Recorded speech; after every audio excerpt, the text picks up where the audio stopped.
नमस्कार, स्वदेश न्यूज की खास पेशकश देख रहे हैं आप। आपके साथ मैं हूं प्रशंसा।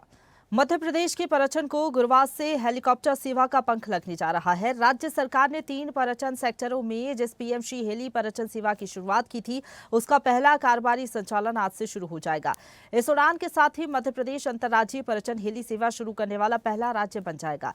मुख्यमंत्री डॉक्टर मोहन यादव ने प्रदेश में एयर कनेक्टिविटी बढ़ाने और पर्यटकों को त्वरित, सुगम और सुरक्षित सुविधाएं उपलब्ध कराने के लिए प्रदेश के 70वें स्थापना दिवस पर भोपाल से पीएमश्री हेली सेवा का शुभारंभ किया था। ये सेवा मध्य प्रदेश को हवाई पर्यटन के एक नए युग में प्रवेश कराने वाली है।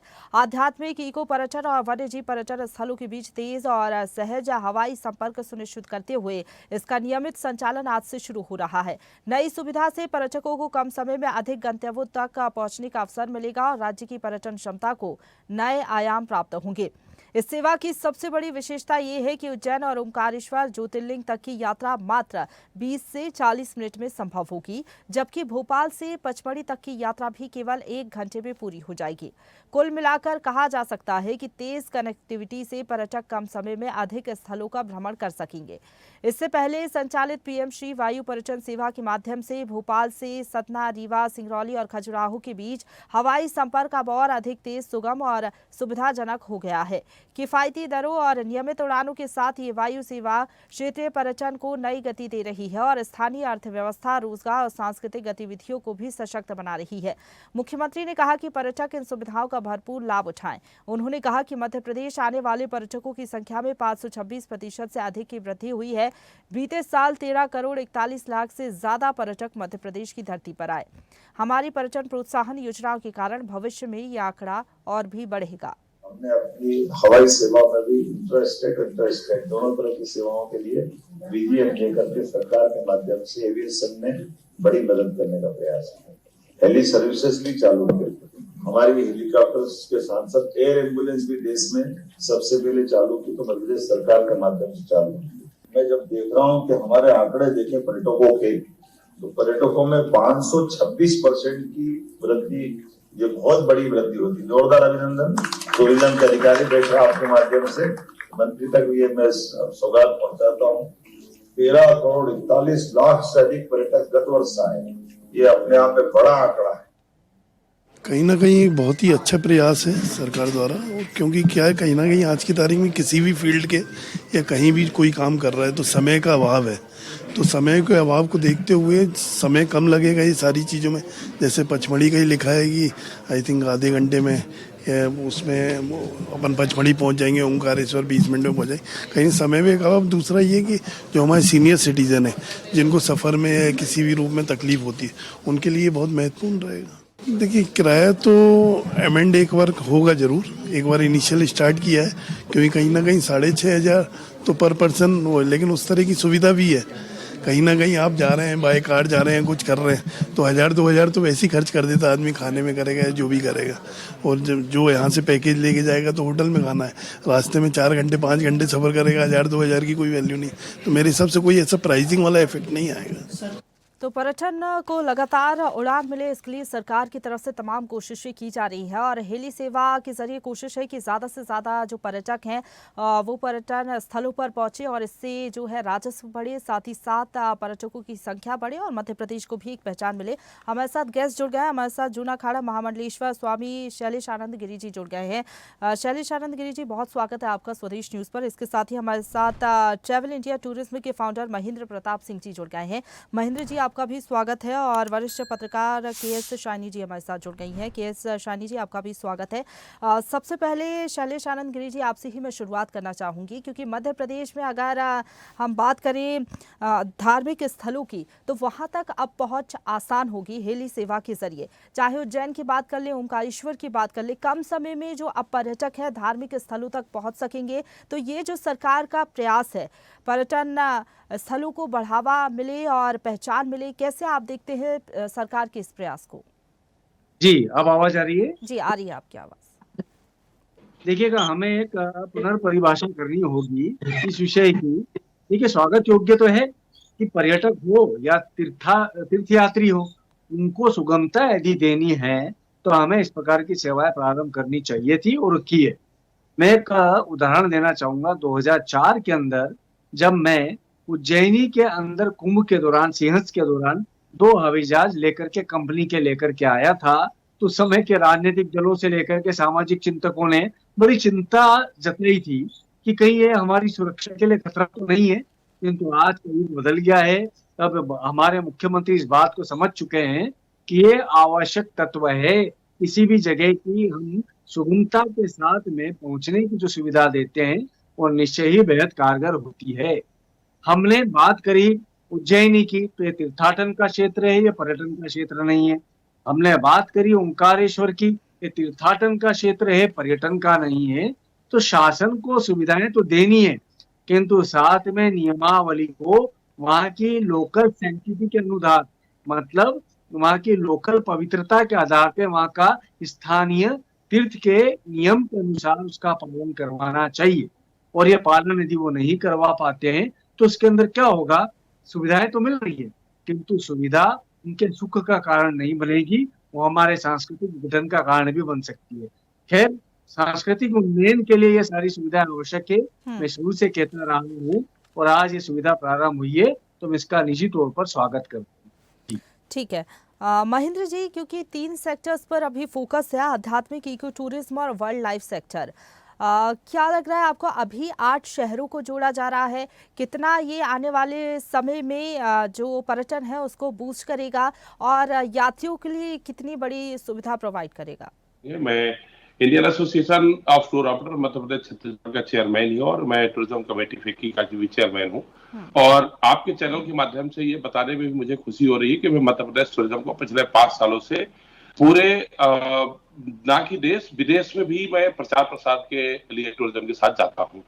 और इससे देखिए, कभी भी कोई भी जब इंफ्रास्ट्रक्चर डेवलप होता है, कोई भी तरह की सुविधा दी जाती है, स्वाभाविक बात है कि उससे लोगों को सुविधा तो चाहिए। आज आपका देश भी एक बहुत अच्छी तरक्की की ओर है और आज पेइंग कैपेसिटी बढ़ गई है। आज किसी के पास समय नहीं है, राइट? और आप पर्यटन होता है। हकीकत तो बात करें कि पर्यटन हमारे देश में सबसे पुराना पर्यटन तो धार्मिक पर्यटन ही तो था। हम अगर बात करें तो पर्यटन की शुरुआत जो थी, पहले तीर्थ यात्रा पे तो जाते थे। आज क्या हो गया है कि भाई ठीक है, चलो हम उज्जैन जा रहे हैं, हमारे पास समय 2 दिन का ही है, 2 दिन में अगर बचा तो हम मांडू भी हो आएंगे। तो ये कहीं ना कहीं एक दूसरे का पूरक है। अगर आप देखें कि धार्मिक भी हमारी यात्रा हो गई, हमारा थोड़ा पर्यटन भी हो गया, इससे हमारे क्या फायदे हो रहे हैं कि कम से कम क्या है, हम अपने धार्मिक पर्यटन के माध्यम से या घूमने तो आदमी जाते ही है, अपने बच्चों को भी हम अपने मंदिर ले जाएंगे, अपना हम संस्कार भी अच्छा करेंगे। तो इस लिहाज से अगर हम देखा जाए तो ये बहुत बड़ी पहल है। और मैं आज आपको बता दूं कि ये बात बताते हुए मुझे भी खुशी है, क्योंकि मैं टूरिज्म से बहुत क्लोजली जुड़ा हुआ हूँ। हाल ही में अभी हमने मध्य प्रदेश ट्रैवल मार्ट करा था, तो करीब 30 देशों से लोग आए थे। आप मानेंगे नहीं कि जिस तरह से मध्य प्रदेश आज के डेट में पर्यटन के क्षेत्र में काम कर रहा है, शायद मध्य प्रदेश नंबर 1 स्टेट होगा इस तरह की सुविधा देने में। हमारे जो इंट्रा स्टेट टैक्सी चलाई गई, चाहे वो फ्लाई ओला हो, चाहे फ्लाई बिग हो, चाहे अब ये हेलीकॉप्टर की सुविधा कराई गई। आप सोचिए कि अगर कोई आदमी यहाँ से जा रहा है, फॉर एग्जाम्पल उज्जैन या उज्जैन से ओमकारेश्वर का, और उसी दिन अगर वो चाहता है तो हो सकता है दतिया के भी दर्शन कर ले, तो एक दिन में उसका समय बचा, पैसा पे करने की कोई समस्या है नहीं। अगर एक दिन में ये धार्मिक यात्रा कर लेता है तो हो सकता है 2 दिन वो जाके पंचमढ़ी भी रुक के आ जाएगा। तो जो टूरिज्म आपके यहाँ इस तरह का इंफ्रास्ट्रक्चर मिलेगा, चाहे वो रोड अच्छी हो गई, चाहे ट्रेन की कनेक्टिविटी अच्छी हो गई, चाहे आपकी फ्लाइट की कनेक्टिविटी अच्छी हो गई, चाहे इस तरह के छोटे छोटे जो आपने ये शुरुआत करी है। और मैं आपको बताना भी चाहूंगा कि हमारे माननीय मुख्यमंत्री जी का जो ये विजन है, आपको ये भी, चूंकि आपका ये हुआ है, मैं पर्यटन से ज्यादा जुड़ा हुआ हूँ, आप 3 टाइगर रिजर्व हमारे मध्य प्रदेश के नियरेस्ट में बहुत जल्दी अभी हमारे माननीय मुख्यमंत्री जी ने करी है, उन्होंने टाइगर रिजर्व बनाया है। तो जिस तरह की लीडरशिप है, इसमें मैं जरूर विशेष धन्यवाद देना चाहूंगा हमारे माननीय मुख्यमंत्री जी का और हमारे पर्यटन के सभी साथियों का, और स्पेशली हमारे जो पर्यटन के पीएस है उनकी लीडरशिप में जो हम टूरिज्म का काम कर रहे हैं और अच्छा चल रहा है। तो ये तो 1000% तय है कि और अगर ज्योग्राफी के हिसाब से देखें तो मध्य प्रदेश इंडस्ट्रियल स्टेट से ज्यादा अच्छा टूरिज्म स्टेट बनेगा। आप अगर भौगोलिक स्थिति देखें तो हमारे पास नियरेस्ट पोर्ट नहीं है, राइट? हमारा नियरेस्ट पोर्ट बॉम्बे आता है या कोई और आता है। लेकिन अगर पर्यटन की क्षेत्र से देखें, आप अगर आज अपना डेटा उठा के देखें, महाकाल लोक बनने के पहले उज्जैन का फुटफॉल क्या था? और महाकाल लोक बनने के बाद क्या फुटफॉल हो गया है आज पूरे। और हमारा जब 2028 में सिंहस्थ होने जा रहा है तो इस तरह की सुविधाएं और इस तरह की सारी चीजें बहुत इसकी तैयारी ठीक है है। सर। और मैं बहुत अच्छा इसको अप्रिशिएट करना चाहूंगा कि बहुत अच्छा ये डिसीजन है जी। ठीक है। के.एस. शाइनी जी, आवाज पहुंच पा रही है मैम आप तक? जी जी आ रही है। बिल्कुल, जिस तरीके से हम देख रहे हैं मैम, लगातार सरकार की तरफ से प्रयास किए जा रहे हैं पर्यटन को बढ़ावा मिले। एक तो एयर कनेक्टिविटी की जो सुविधा रहेगी, हेली सेवा, आपको क्या लग रहा है कि जो सरकार की सोच है कि पर्यटकों की जो तादाद है वो बढ़ेगी, खासतौर पर कुछ विदेशी पर्यटक भी आते हैं और ऐसे पर्यटक जिनके पास में समय की कमी है, तो अगर उज्जैन जा रही हैं तो महाकाल लोक भी पहुंचे, ओमकारेश्वर भी पहुंच जाए, या फिर टाइगर रिजर्व की हम बात कर रहे हैं तो तीनों टाइगर रिजर्व एक साथ कवर कर ले। इससे क्या लग रहा है कितना फायदा मध्य प्रदेश और पर्यटकों को मिलेगा?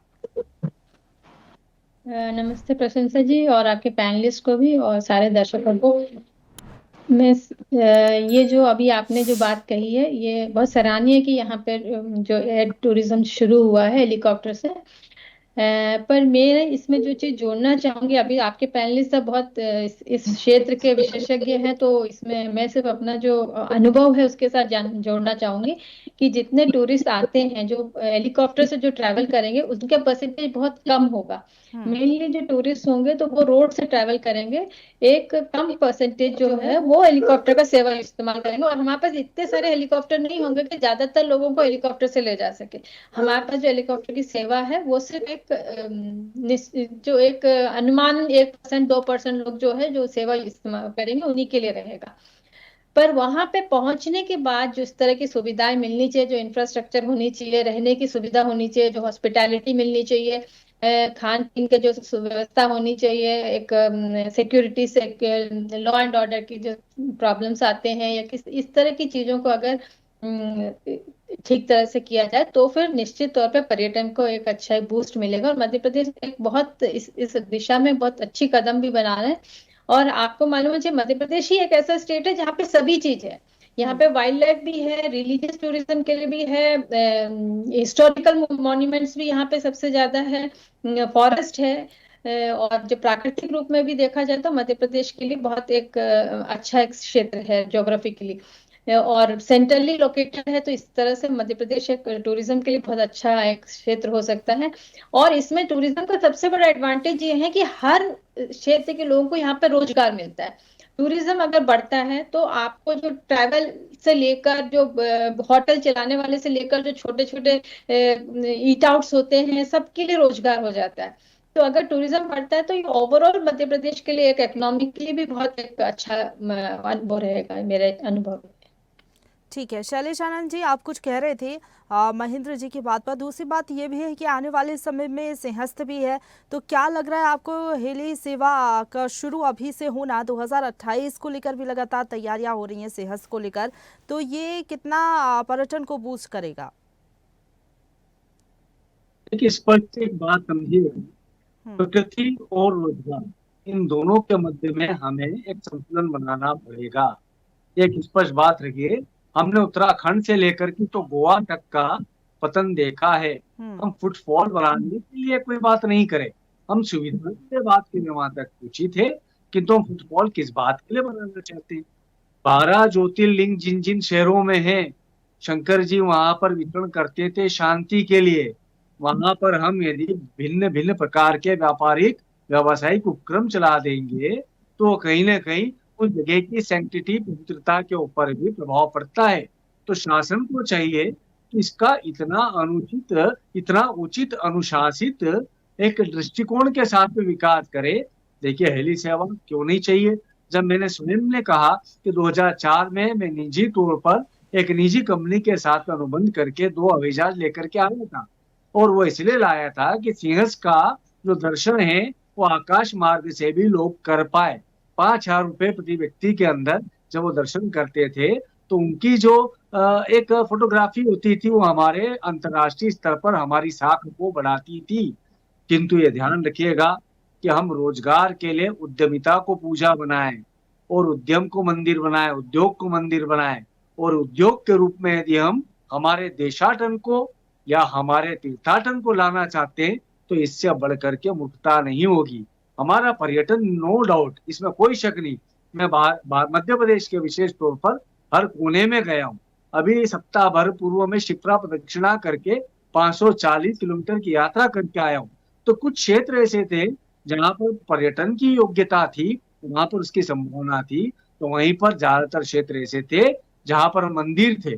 तो हमें तो ये देखना है कि जहां मंदिर है वहां की सैंक्टिटी, वहां की पवित्रता का ध्यान रखे, उसे पर्यटन क्षेत्र के रूप में विकसित न करे, और हाँ, तीर्थयात्रियों को वहां तक पहुंचने की सुगमता हम रखे। देखिएगा, शरीर मन बुद्धि आत्मा इन चारों के तपस्रण के बाद में तीर्थ पर पहुंचा जाता है। तो इतनी ज्यादा सुविधाओं की भी आवश्यकता नहीं है। उन्हें आवश्यकता है उनके संकल्पों की, उनकी सामान्य सुविधाओं की, उनके स्वास्थ्य की। तो ये हेली सेवा जो है, इसे स्वास्थ्य के क्षेत्र के लिए मैं ज्यादा उपयुक्त मानता हूँ। उद्योगों के लिए, उद्यमिता के लिए मैं बेहद ज्यादा उपयुक्त मानता हूँ। पर्यटन के लिए मैं उपयुक्त मानता हूँ, किंतु तीर्थाटन के लिए मैं इसकी आवश्यकता बहुत कम मानता हूँ। तो इस चीज को हमें बाइफरकेशन करना पड़ेगा कि देशाटन क्या होता है, जहां पर हम एजुकेशनल एक्सकर्शंस करते हैं। विक्रमशिला का क्षेत्र है ये, विक्रम विश्वविद्यालय, यहाँ पर एजुकेशनल एकेडमिक एक्सकर्शंस के लिए लोग आते हैं, उनके लिए लाभ हो सकता है। तीर्थाटन के अंदर हम यदि उनको हमारे जितने पंच आगम निगम है, यानी उज्जैनी जैसे नगरों के अंदर 5 entry points and exit point से उनको हेडलाइंस बना दे, काम हो जाएगा। सड़क मार्ग से भी बेहद लाभ मिलेगा, जैसे हमारी योग्य वक्ता ने भी कहा। वहीं पर हम सिंहस्थ के दौरान यदि पर्यटन को या तीर्थाटन को या देशाटन को बढ़ाना देना चाहते हैं, तो ध्यान रखिएगा, शहर के या सिंहस्थ क्षेत्र के मध्य के अंदर आपको उसका हेलीपैड बनाना होगा, क्योंकि हमारे खुद के खेमे के अंदर करीबन 123 देशों के लोग आते हैं, और उन लोगों को हमें इंदौर उतारना पड़ता है। दताना मताना हवाई पट्टी के ऊपर उतनी सुविधाएं उपयुक्त नहीं हो पाती थी। ठीक है। अब वो संभावना मोहन जी के बाद में, तो स्वागत करता हूँ। ठीक है महेंद्र जी, ये जो एक हेलीपैड की समस्या है, इसको लेकर आप क्या बताएंगे? क्या क्या योजनाएं आगे हैं, कैसे ये काम होगा? दूसरी तरफ ये भी के.एस. शाइनी जी जो बात कह रही थी कि जो पर्यटक है जो हेली सेवा के जरिए धार्मिक स्थलों तक पहुंचेंगे या फिर अन्य गंतव्यों तक पहुंचेंगे, उनकी संख्या बहुत कम होती है। और अगर दर की बात करें तो क्या किफ़ायती दरें हैं? क्या लग रहा है आपको कि जो दरें फिक्स की गई हैं उसके हिसाब से ज्यादा पर्यटक हेली सेवा को उपयोग करेंगे? देखिए मैडम, इसमें मेरा सिर्फ इतना सा कहना है कि ये बहुत सीमित लोगों के लिए है। बिल्कुल जैसा मैडम ने अभी कहा था कि ये बहुत 1% या 2% के लोग ही कर पाएंगे। तो देखिए, जो धार्मिक पर्यटक आता है जो, तो समय लेके आता है। बाय रोड से आएगा, बाय ट्रेन आएगा, बाय फ्लाइट आएगा, जो नियरेस्ट एयरपोर्ट होगा वहां से जाएगा। ये उनके लिए है। देखिए, हमारा पर्यटन डिपार्टमेंट या हमारे जो लीडरशिप है, हमारे माननीय मुख्यमंत्री जी की सोच यही होगी कि किसी भी तरह का व्यक्ति वंचित ना रह जाए। जिसके पास समय है वो भी आए, जिसके पास ज्यादा समय है वो भी आए, जिसके पास बहुत थोड़ा समय है वो भी आए। बेसिकली ये मुहिम जो है वो सारे लोगों को उस जगह तक पहुंचाने की एक मुहिम है। चाहे आपके पास बहुत कम समय है, 1 घंटे के लिए, तो भी आप जा सकते हो। 2 दिन का समय है तो भी जा सकते हो। हर तरह से सारी सुविधा देने का एक माध्यम है, राइट। इसलिए हमारी ये प्रक्रिया चालू की गई। देखिए, ये चालू की गई है। आज अगर हेलीपैड की बिल्कुल समस्या है, डिमांड एंड सप्लाई की बात होती है। जब आप कोई सुविधा देते हैं, स्वाभाविक बात है कि उसका इंफ्रास्ट्रक्चर भी हमें क्रिएट करना होगा। हमारी जो भी सरकार की टीमें हैं वो काम कर रही होंगी, इस क्षेत्र में भी बात कर रही होंगी कि भाई हेलीकॉप्टर तो ला दिया, क्या इंदौर से लेके जाएंगे? उज्जैन में भी हेलीपैड बनेगा, हर जगह पे हेलीपैड बनाया जाएगा, तब तो हमारा हेलीपैड प्रॉपर लैंडिंग हो सकता है। या कुछ कुछ नेशनल पार्क में, या कुछ जैसे सलगनपुर मान लीजिए है, उसके पास में जो हेलीपैड है अभी उसको यूज करेंगे। तो देखिए, किसी चीज की जब शुरुआत होती है मैम, सबसे इंपॉर्टेंट क्या है? शुरुआत ही किसी चीज की होना बहुत इंपॉर्टेंट है। अभी आपको एक छोटी सी बात बताऊं, कोविड के टाइम पे जब ये प्रॉब्लम हुआ था, तो WTO वर्ल्ड टूरिज्म ऑर्गेनाइजेशन के चीफ ने ये बात कहा था कि किसी भी देश की इकोनॉमिक अगर सुधारनी है तो पर्यटन का बढ़ावा एकमात्र साधन है। तो दुनिया का कितना भी डेवलप कंट्री हो, टूरिज्म सबको चाहिए। फर्क इतना है कि हमारा टूरिज्म कितना होना चाहिए, कितना सधे तरीके से होना चाहिए, कितना सस्टेनेबल मॉडल होना चाहिए, हम टूरिज्म के प्रति कितने रिस्पॉन्सिबल हो कि जो हमने हिमाचल की हालत करी वो हमारे प्रदेश की ना हो नहीं पाए। मैडम, ये बताते हुए मुझे बड़ी खुशी भी हो रही है कि मध्य प्रदेश हिंदुस्तान का एक बहुत पीसफुल स्टेट है और इसमें मेरा खुद का, जब मैं फॉरेन कंट्री में फॉरेनर से बात करता हूं तो मैं उनको बताता हूं कि अगर आप मध्य प्रदेश में आते हैं तो मध्य प्रदेश में 3P मिलता है आपको, piece, power, purity. Madhya Pradesh हमारा वो जगह है जहां पे कि मध्य प्रदेश हिंदुस्तान का दिल ही बस नहीं है, हिंदुस्तान का लंग्स भी है। क्यों? क्योंकि सबसे ज्यादा फ्रेश एयर मध्य प्रदेश में मिलती है। 40% एरिया इस फॉरेस्ट है मध्य प्रदेश में। तो आज दुनिया में सिर्फ एक समस्या थी, मध्य प्रदेश को बहुत कम मार्केट किया गया है, बहुत कम बताया गया है हमारे इंडस्ट्री के द्वारा या किसी के भी माध्यम से। तो मध्य प्रदेश अभी एक बहुत अनएक्सप्लोर्ड स्टेशन है। मध्य प्रदेश में पर्यटन की अपार संभावनाएं हैं। जैसा मैडम ने अभी कहा, मध्य प्रदेश में से दो चीज नहीं है, स्नो एंड सी की भरपाई फिर भी हो जाती है। अगर आप गांधी सागर को देख लीजिए या हनुमंतिया को देख लीजिए, फिर भी उसकी हो जाती है, स्नो बस नहीं है हमारे यहाँ। बाकी मध्य प्रदेश में हेरिटेज, वाइल्ड लाइफ, पिलग्रिमेज और आपका रूरल टूरिज्म, किसी भी स्तर की बात करें, हर वो चीज भरा हुआ है। फर्क इतना है, तो मध्य प्रदेश जिस रास्ते पे आ रहा है मैम, आगे आने वाले समय में 5 साल के अंदर Madhya Pradesh foreign tourism arrival में नंबर 1 स्टेट होगा, ये मेरा अपना मानना है। ठीक है के.एस. शानी जी, अपार संभावना है, इस बात से इनकार नहीं किया जा सकता मध्य प्रदेश में, लेकिन आपको क्या लग रहा है, कई राज्यों में हमने देखा हेली सेवा की शुरुआत पहले की गई है लेकिन उतना सक्सेसफुल नहीं होता, उसके बाद बंद करना पड़ता है। तो क्या लग रहा है कि मध्य प्रदेश में हालांकि सरकार जो कोशिशें कर रही है ये इतना सक्सेसफुल हो पाएगा?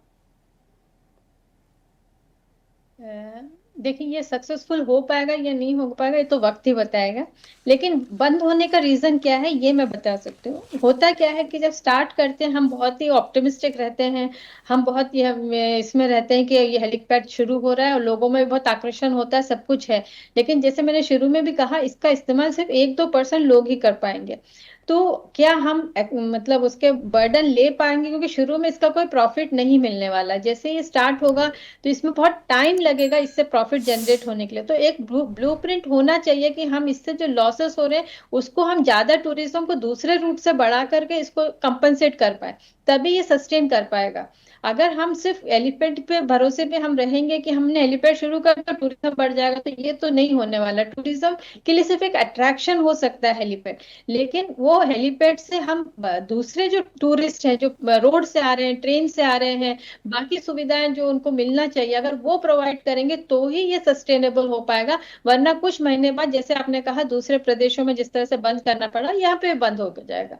तो ये सिर्फ हमें एक कागजी मतलब एक वो रह जाएगा कि हमने एक बार शुरू किया था हेलीपैड का सर्विस, लेकिन इसको अगर हम प्रॉपरली ब्लूप्रिंट बनाए इसका कि किस तरह से हम इसको सस्टेन कर सकते हैं, कितने महीने तक बिना प्रॉफिट से हम चला पाएंगे, इसके लिए हमारे पास कुशन क्या है, फाइनेंशियल कुशन कितना है, और ये दूसरे जगह से कितना हम रेवेन्यू जनरेट कर सकते हैं इस चीज को आगे बढ़ाने के लिए, तो फिर ये चीजें सस्टेन। एक सर्किट भी बना। दूसरा एक और इम्पोर्टेंट पॉइंट है कि हम एक सर्किट बनाएं। जैसे अगर कोई उज्जैन आ रहे हैं महाकाल के दर्शन के लिए, उसके बाद उसको कोई दूसरे पॉइंट्स भी हम बनाएं कि वहां से वो कनेक्ट हो सके। तो हर जगह हेलीपैड होना चाहिए। अगर वो हेलीपैड से उज्जैन आता है दूसरे जगहों के लिए उसके लिए हेलीपैड नहीं है, उसका 2 दिन फिर वेस्ट हो रहा है, तो फिर वो सस्टेनेबल नहीं है चीजें। बिल्कुल सही बात आप कह रही हैं, ये तो आने वाला समय ही बताएगा हालांकि कितना ये सक्सेसफुल हो पाता है। सरकार की कोशिशें तो हैं।